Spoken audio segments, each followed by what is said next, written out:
உங்களுக்கு எனக்கு ஒரு அதிகாரத்தை கொடுத்திருக்கிறாரு. அந்த அதிகாரம் வானத்திலும் பூமியிலும் எனக்கு சகல அதிகாரமும் கொடுக்கப்பட்டிருக்கிறது.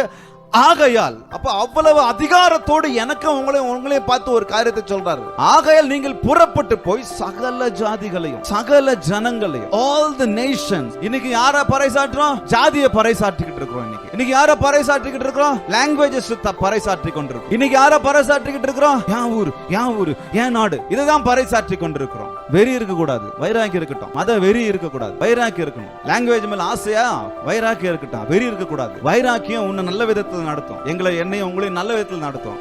ஆனா வெறி என்ன பண்ணோம்? இன்னொருத்தர் அடிக்க வைக்கும். யாரை பறைசாற்றுவது? இது ரொம்ப அவசியம். அவர் சொல்றாரு, நீங்கள் புறப்பட்டு போய் சகல ஜாதிகளையும் ஜனங்களையும் சீஷராக்கி பிதாகுமாரன் பரிசுத்த ஆவியின் பேரால ஞானஸ்தானம் கொடுங்க. நான் உங்களுக்கு கட்டளையிட்ட யாவையும் அவர்களுக்கு என்ன பண்ணுங்க போதியுங்க. இன்னொரு வார்த்தையில சொல்லாமா? பறைசாற்றுங்கள்.